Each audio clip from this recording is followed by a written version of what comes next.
لوگ کہتے ہیں کہ میلاد نہیں کیسے منایا جاتا.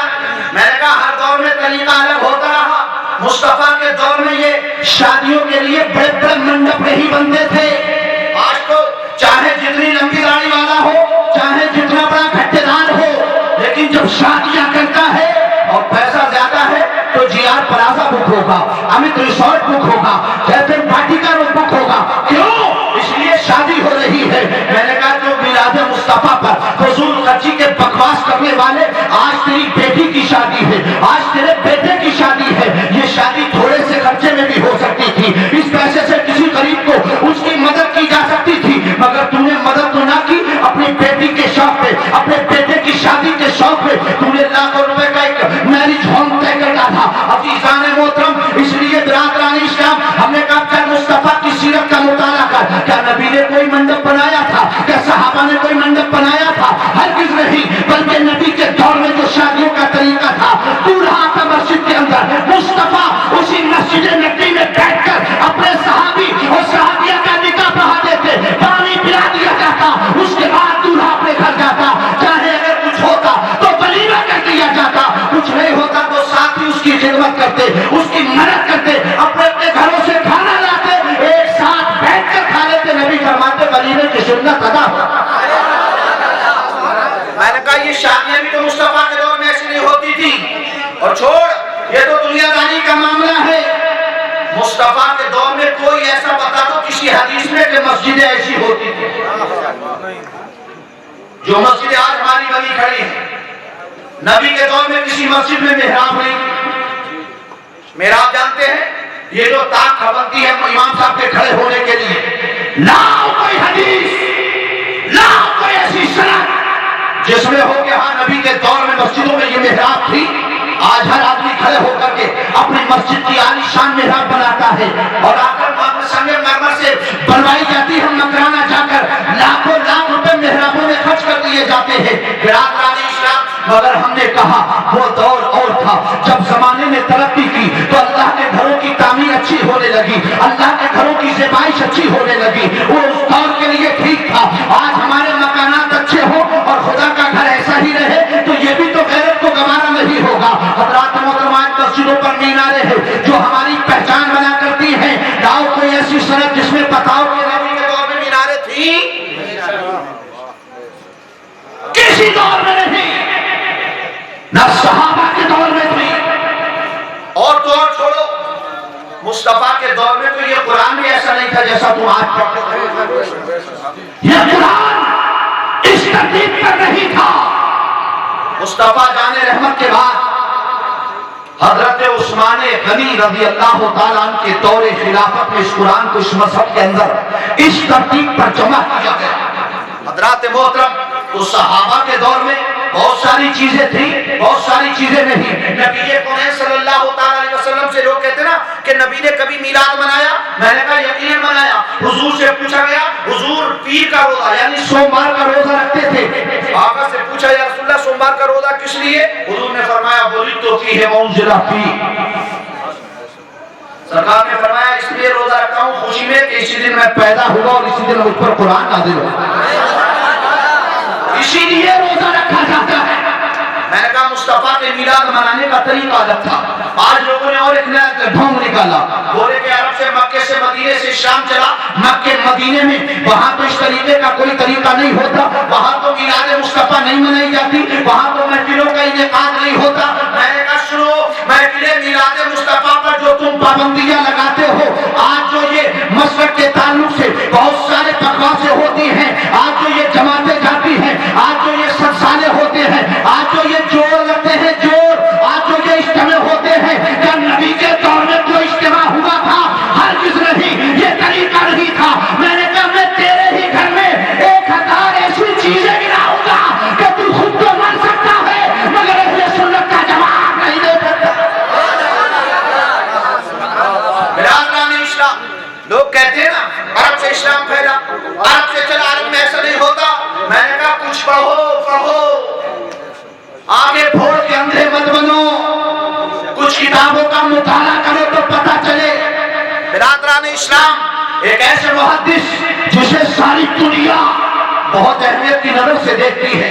حضرت امام قسطلانی مواہب الدنیا جلد 1 صفحہ نمبر 126 128 روایت ہے، فرماتے ہیں لا یزالو اہل الاسلام یحتفلون بمولد النبی صلی اللہ تعالی علیہ وسلم ویعملون الولائم ویعطون بقراءۃ مولد النبی صلی اللہ تعالی علیہ وسلم۔ فرماتے ہیں کہ ہمیشہ سے اہل اسلام کا طریقہ رہا، یہ مواہب الدنیا حضرت امام قسطلانی جن کا سن وفات 911 ہجری ہے، اب کے نہیں بلکہ اب سے تقریباً 550 سال پہلے گزرنے والے محدث ہے، اور جنہوں نے خود بخاری کی شرح لکھی ہو وہ بخاری زیادہ سمجھے گا کہ ہم زیادہ سمجھیں گے؟ ارے وہ زیادہ سمجھے گا نا۔ امام قسطلانی مواہب الدنیا میں لکھتے ہیں، فرماتے ہیں اہل اسلام کا ہمیشہ سے، جھوم کر بولو سبحان اللہ، ہمیشہ سے طریقہ رہا، کہتے ہیں کیا؟ کہتے ہیں یحتفلون بمولد النبی صلی اللہ تعالی علیہ وسلم، کہ جب جب میلاد کا مہینہ آتا تو مصطفیٰ کا میلاد مناتے ہیں۔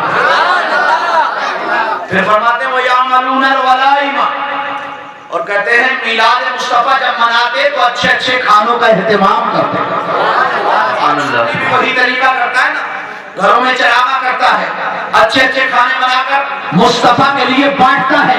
ہم نے کہا یہ طریقہ کوئی آج کی بدعت نہیں ہے، یہ محدثین کا طریقہ ہے، یہ ان کا طریقہ ہے جو بخاری پڑھتے بھی ہیں، بخاری کی شرح لکھتے بھی۔ فرماتے ہیں وَيَعْمَلُونَ الْوَلَائِمَ، ولائم ولیمے کی جمع ہے کہ اچھے اچھے کھانوں کا اہتمام کرتے، لوگوں کو کھلاتے۔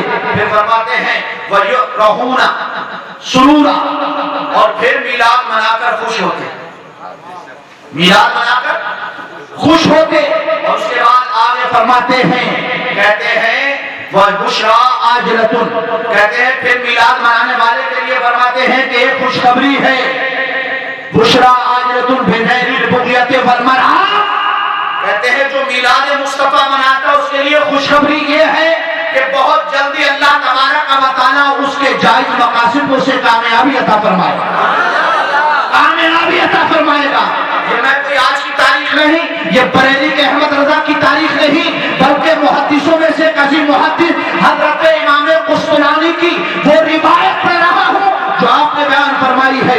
اور اس کے بعد پھر آخر میں ارشاد فرماتے ہیں فَرَحِمَ اللَّهُ عِمْرَانِ اتَّخَذَ لَيَالِيَ بِمَوْلِدِ النَّبِي آیات، پھر آقا علیہ السلام فرماتے ہیں اللہ تعالیٰ اس شخص پر کروڑوں رحمتیں نازل فرمائے جو ربیع الاول کی ہر رات کو میلاد سمجھ کر کے مناتا ہے۔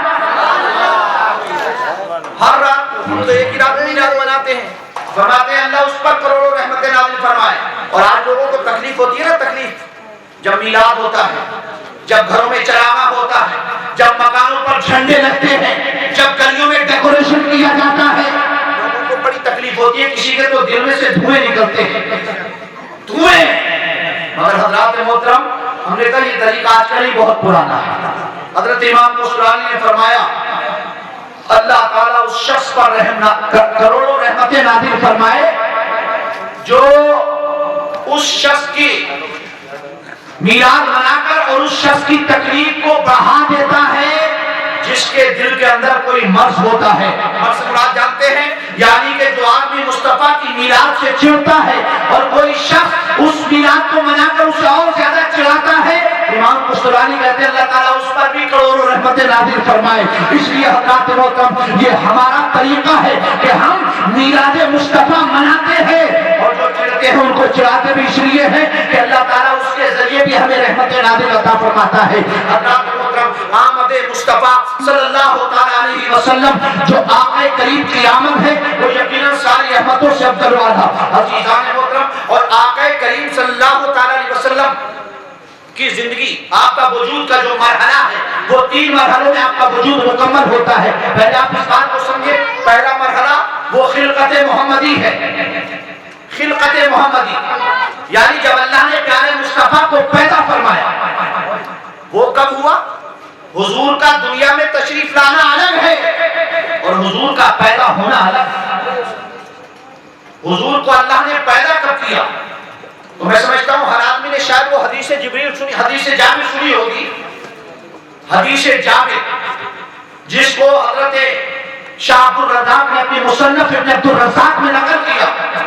حضرات محترم، اور یہ مصنف ابن عبد الرزاق جانتے ہیں بخاری بعد میں لکھی گئی، مسلم بعد میں لکھی گئی، ترمذی بعد میں لکھی گئی، یہ سب 250 سال کے بعد لکھی گئی مصطفیٰ کے، مگر مصنف ابن عبد الرزاق تقریباً 150 سال بعد لکھی گئی ہے. یعنی کہ بخاری سے بھی تقریباً 100 سال کے پہلے لکھی گئی مصنف ابن عبد الرزاق. اس میں حضرت شاہ عبد الرزاق نے بیان کی ہے، اس حدیث کو بیان کیا ہے. حضرت جابر نے آقا سے پوچھا تھا، بہت لمبی حدیث پاک ہے، عرض کیا تھا یا رسول اللہ نے سب سے پہلے کس چیز کو پیدا فرمایا؟ آقا کریم نے فرمایا تھا اللہ نے سب سے پہلے جس چیز کو پیدا فرمایا اے جابر وہ تمہارے نبی کے نور کو اپنے نور سے پیدا فرمایا ہے. حضرات محترم، حضرت جابر رضی اللہ تعالیٰ عنہ نے آقا کی بارگاہ میں عرض کیا تھا، اور برادران شامی تو جابر کا معاملہ ہے، یہ تو جابر نے کہا ہے، مگر حضرات محترم آقا کریم صلی اللہ تعالیٰ علیہ وسلم کی وہ حدیث دیکھو جسے حضرت آقا نے حضرت جبریل سے پوچھا تھا کہ اے جبریل تمہاری عمر کتنی ہے؟ تمہاری کتنی ہے؟ حضرت جبریل سوچنے لگے آپ تو بڑی لمبی عمر بیان کرنا ہے. کہہ رہے یا رسول اللہ میں نہیں جانتا، صرف اس کے کہ میں ایک ستارہ جو 70,000 سال کے بعد چمکتا تھا چوتھے آسمان پر، میں نے اسے 72,000 مرتبہ دیکھا.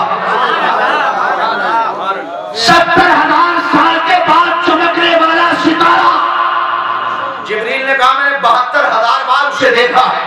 لاؤ دنیا کا کوئی کیلکولیٹر جو اس کو کریکٹ کر سکے، اس کا کیلکولیشن کر سکے. برادران شام آقا نے فرمایا وَعِزَّتُ رَبِّي عَلَىٰ ذَلِكَ كَوْكَبٌ، اے جبریل مجھے میرے رب کی عزت کی قسم، جس ستارے کو تم نے 70,000 سال کے بعد چمکنے والے 72,000 مرتبہ دیکھا، وہ ستارہ کوئی اور نہیں، وہ میں ہی تھا جسے رب نے پیدا فرمایا. حضرات محترم حضرت جبریل سمجھ گئے کہ حضور تو مجھ سے بھی پہلے کے، حضور مجھ سے بھی پہلے کے ہیں. آقا کریم صلی اللہ علیہ وسلم نے ارشاد فرمایا، حضرات محترم انوار محمدیہ میں روایت موجود ہے، آقا نے فرمایا کہ اللہ تبارک و تعالیٰ نے مجھے اس وقت پیدا فرمایا جو آپ نے فرمایا. یہ حدیث پاک بڑی مشہور حدیث ہے، کنت نبی و آدم بین الجسد والروح، کہ میں اس وقت بھی نبی تھا جب آدم علیہ السلام جسم اور روح کے درمیان تھے، یعنی جب آدم کو پیدا نہیں کیا گیا. ایک روایت میں آتا کہ وہ کنت نبی و آدم بین الماء والطین، میں اس وقت نبی تھا جب آدم مٹی اور پانی کی منزلوں کو طے کر رہے تھے. حضرات محترم میں یہاں ایک سوال کا جواب دے کر کے اس مسئلے کو صاف کروں، اس لیے کہ لائم حضرات جو ہوتے ہیں جن کے پاس علم کم ہوتا ہے، ان کے پاس کچھ وہ لوگ آتے ہیں جو چند چکر لگا کر آ جاتے ہیں.